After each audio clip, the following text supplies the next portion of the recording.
Meaning of Huckleberry Finn. Huckleberry Finn. Huckleberry Finn. Huckleberry Finn.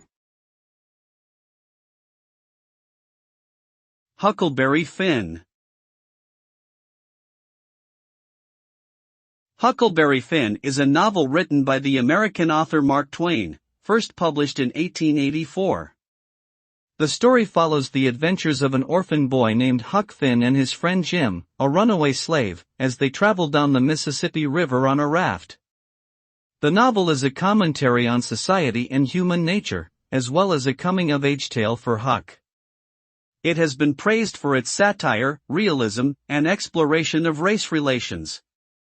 Huckleberry Finn continues to be a widely read and influential work in American literature.